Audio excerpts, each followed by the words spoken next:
ትሁት እንግዲህ ሁሉ ነገሬ ነው፣ አባቴ ነው። ተስፋ ስትቆርጥም ተስፋ አድርጋ የምትኖረው ለሱ ስቃይ ብዙ ስቃይና ብዙ መከራ የደረሰባት ለሱ ብላ ይህን ሁሉ መከራ ያየችው ትሁት እንግዲህ አጎቷ አሁን ላይ ከቤት አስወጥቷታል ማለት ነው።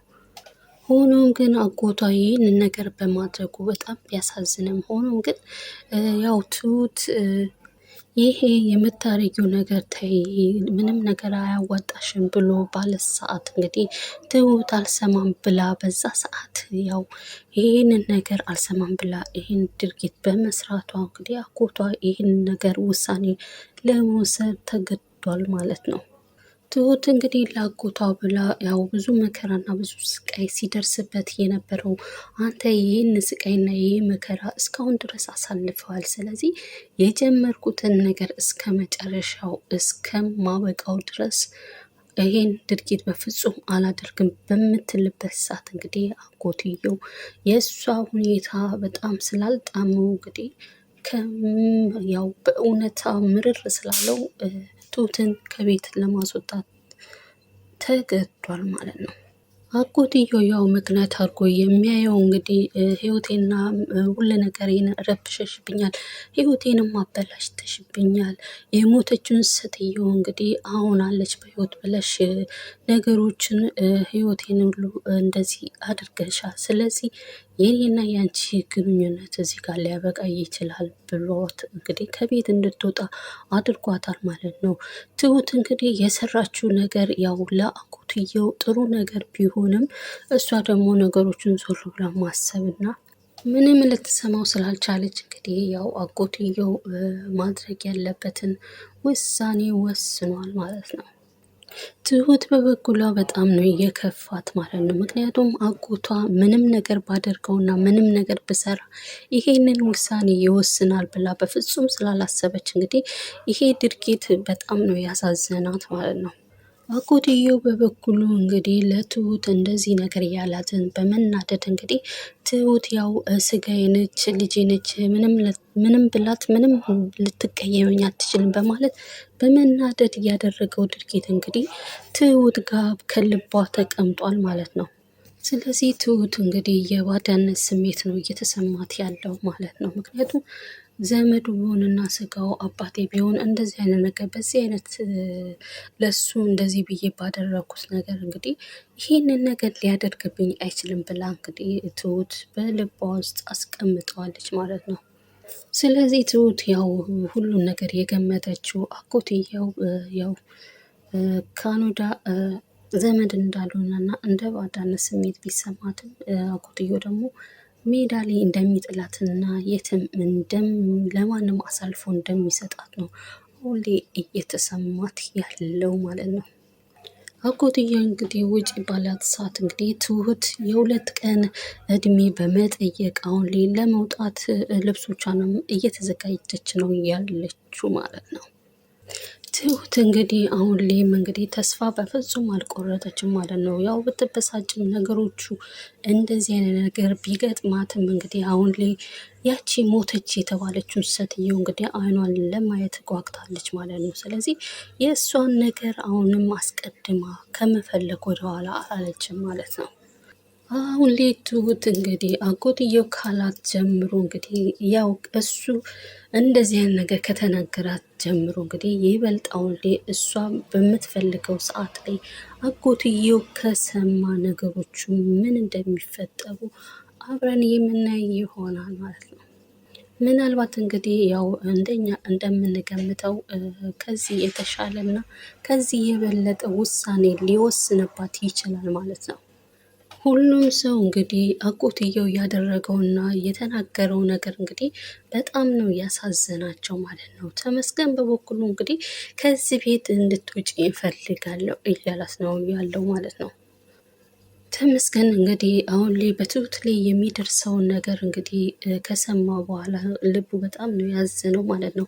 ትሁት በፍጹም ባትወደውም እንግዲህ እሱ ለሰዎች ብላ እንደዚህ አይነት መከራ ስቃዮችን የሚደርስባትና የዋህ ሴት መሆኗን በጣም ስለሚያውቅ በጣም እያዘነላት ነው ያለው ማለት ነው። አሁን ላይ እንግዲህ ተመስገን ያው የሚችለውን ነገር እየተጠቀመ ትሁትን ወደ ራሱን ለማምጣት ብዙ ነገሮችን እያደረገ ነው ያለው ማለት ነው። ተመስገን እንግዲህ አሁን ላይ ከበፊቱ በጣም ቢሻሻልም ነገሮቹን ለውጥ ቢኖረውም እንግዲህ ትሁት ግን አሁንም ይቅርታ አድርጋለት ወደ እሱ ልትመለስ በፍጹም አልቻለችም ማለት ነው። ትሁት በበኩሏ እንግዲህ ለተመስገን አንተ ሳይክ ብዙ ነገሮች ነው የሚሰማኝ። ቤተሰቦቼን አጣው፣ ልጅነቴን አጣው፣ ትምህርቴንም አጣው፣ ሁሉ ነገሬ ነው ያጣሁት። አንተን በማያይበት ሰዓት እንግዲህ እነዛ ሁሉ ነው ትዝ የሚለኝ። ስለዚህ ምንም በፍጹም አልወድም አላፈቅርም ብትለውም እንግዲህ እሱ ያው ተንበርክኮ ሲለምናት እያየ ነው ነበረ ማለት ነው። ሆኖም ግን ያው በዚህ ጊዜ ተመስገን ያው እንደተንበረከከ እየለመናት እንግዲህ እኔ በጣም ነው የምወድሽ፣ በፊቱ ህይወታችንን አሁንም አስተካክለን እንኑር፣ እባክሽ ይቅርታ ይቅር አርጊኝና ይቅር በይኝና እንደ በፊታችን እንኑር አብረን በማለት ቢማጸናትም እንግዲህ ትሁት በፍጹም ልትሰማው አልቻለችም ማለት ነው። ያው ትሁት የመለሰችው መልስ ለተመስገን ቢኖርም እኔ ፍቅረኛ አለኝ፣ የምወደው ሰው አለኝ። ስለዚህ እኔም በፍጹም አታስጨናንቀኝ፣ እንዲህ ያልክማ በፍጹም አንተን እምወድ ሰው አይደለም። ከአንተ ያገኘሁት ነገር ጸጸት ነው። ስለዚህ ምንም አትከታተለኝ በማለት ብትለውም እንግዲህ የሁሉ 8 ዓመት አብሮ እንግዲህ ያው ጠብቋት እሷን ታግሶ ወደ እሷ ለማድረግ ብዙ መከራዎችና ብዙ ነገሮችን ስላየ እንግዲህ አሁን ላይ ተስፋ አልቆርጥም በማለት ለራሱ እያሳመነ ነው ያለው ማለት ነው ተመስገን። ህይወት እንግዲህ እህቷ ቤቲ በትዳር ውስጥ እንዳለች እና ብዙ ወንጀሎችን ስትሰራ ብዙ ነገሮችን ስታረግ እንደነበረች አሁን ላይ ሰምታለች ማለት ነው። በእርግጥም እንግዲህ ቤቲ ለህይወት በፍጹም እያሳለፈችውን ህይወትና ያደረገችውን ነገር ባትነግራትም እንግዲህ በናቲ ምክንያት ያው ቤቲ ያሳለፈችውና ምን እንደምታደርግ እንደነበረ ወደ ህይወት ቴክስት በመላክ አሳውቋታል ማለት ነው። ናቲ በበኩሉ እንግዲህ ለህይወት የላከው መልእክት ያው እህትሽ በሰው ገንዘብ ሰርቃ አንቺን ልታሳክም እያለች እና አንቺን ልታሳክም እንደሆነ ማወቅ ይኖርብሻል የሚል መልእክት ነበረ ማለት ነው። ህይወት እንግዲህ ግራም ቢገባትም ይህን ነገር ደግሞ ማመን ቢያቅታትም እህቷን ቤቲ ለመጠየቅ እየሞከረች ነበረ ማለት ነው። እርግጥም ቤቲ ይህን ነገር ያደረገችውና ይህን ሁሉ ያደረገችው ነገር ደግሞ ያው ለህይወት ልትነግራት በፍጹም ፍቃደኛ አይደለችም ማለት ነው።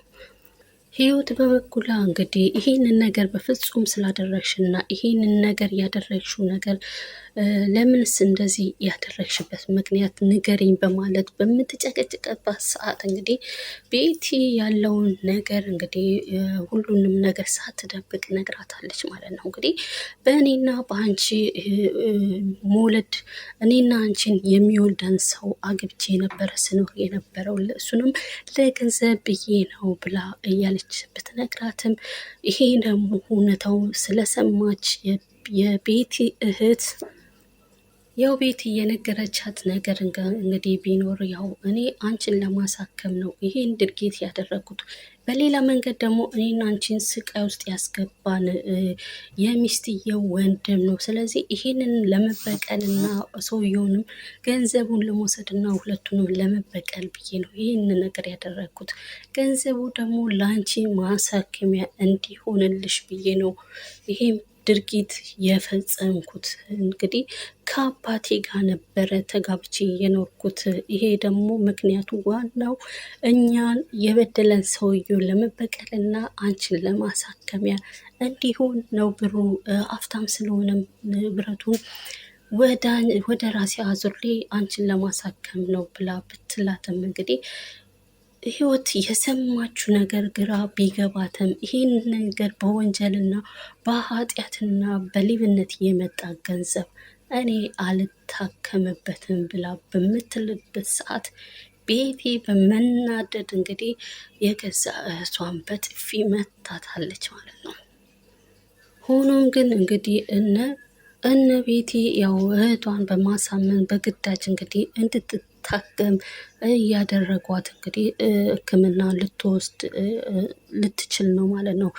ያው እህቷን ግን በዚህ ከቀጠለች እንግዲህ ናቲ የነገራትን ነገር ስለሰማች ይሄንን ድርጊት እንግዲህ ብሩን ደግሞ ያው ለአለሜ ብሩን እንዲመለስ ልታደርግላት ትችላለች ማለት ነው።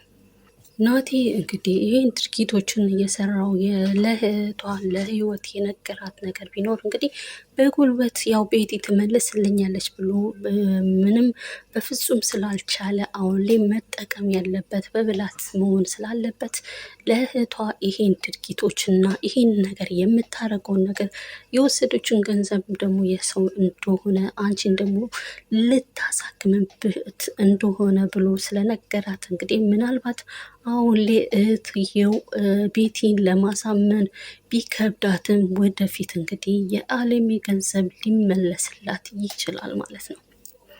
አሁን ላይ ሞተች የተባለችው ያጎትየው ሚስት እንግዲህ ያው መኖሯን ያው ሁሉም ሰው አውቋል ማለት ነው። አሁን ላይ ትሁት ደፋ ቀና እሷን ለማግኘት ደፋ ቀና የምትለው ትሁት ያው ፈልጋ የምታገኝበት ሰውየው እንግዲህ አሁን ላይ የሆነ አስደንጋጭ ነገር ነው ለትሁት የነገራት ማለት ነው። ትሁትስ ለምንድን ነው እንደዚህ የምትፈልጓት? ለምንስ እንደዚህ አጥብቃችሁ ሴትየዋን ትፈልጓታላችሁ? እንቁላል ትጥላለች እንዴ ብሎ አስደንግጧታል ማለት ነው። እንግዲህ ትሁት በምትፈልግበት ሰዓት ሴትዮዋ መኖሯ በህይወት መኖሯን ባወቀች ሰዓት እንግዲህ ያው ቤት በመምጣት የተናገረችው ለጥቂት ሰዎች ነበረ ማለት ነው። ከነዚህ መካከል ደግሞ አንደኛው አለሜ ነበረች ማለት ነው። እንግዲህ አሁን ላይ አለሜ ያው ለሰውየው እንዳትገኝ የፈለገችበት ምክንያት እንግዲህ ምናልባት ለሰውየው ገንዘብ በመስጠት ያው ሴትዮዋ ባለችበት አድራሻ እንዳይነግራት ልታደርገው ትችላለች ማለት ነው። ምክንያቱም አለሜ ከዛ ቤት ደብዳቤ ጽፋበት የወጣችበት ምክንያት እንግዲህ ምናልባት ያው ሴትዮዋ እንዳትገኝ ስለፈለገች ለሰውየው ገንዘብ በመስጠት ይህንን ነገር ድብቅ ሊያደርገው ችሏል ማለት ነው። ምክንያቱም ለትሁት እኔ ገንዘብ በጣም ብዙ ብር ተሰጥቶኛል ብሏት ነበረ ማለት ነው። ምናልባት እንግዲህ እኛ በራሳችን ስንገመት ይህን ድርጊት ያደረገው ደግሞ ማን እንደሆነ ራሳችን ማወቅ እንችላለን ማለት ነው። ምክንያቱም አለሜ ሴትዮዋ እንዳትገኝ ብዙ መከራ ብዙ ስቃዮችን ከዛ ህይወት ያስወጣችትን ትሁት ተቀይራባት አይተናል ማለት ነው። ስለዚህ ይሄን ድርጊት የሚያደርገው ከአለሜ ውጪ ማንም ላይ ሊኖር አይችልም ማለት ነው። ምክንያቱም ቤቱ ሰውየውን አትረብሹ፣ ቤታችንን ደግሞ እኛንን አትበታትኔን፣ ይሄ ነገር የምታደርጊው ድርጊት ይበቃሻል አቁሚ በምትላት ሰዓት እንግዲህ ትሁትም አልሰማም በማለት ይሄን ነገር ስራዬ ብላ ሴትዮዋን ስትፈልጋ ስትደክም የነበረችው ሴትዮ እንግዲህ አሁን ላይ ያው የሚያገኘው ሰውዬ በገንዘብ ተገዝቶ ራሱን ለውጧል ማለት ነው። ምክንያቱም ስለዚህ ከዛ ቤት ደግሞ የወጣችው አለሜ ስለሆነች ማንም ይሄን ድርጊት ስለማይሰራ በራሳችን የምንጠረጥራት አለሜ ልትሆን ትችላለች ማለት ነው።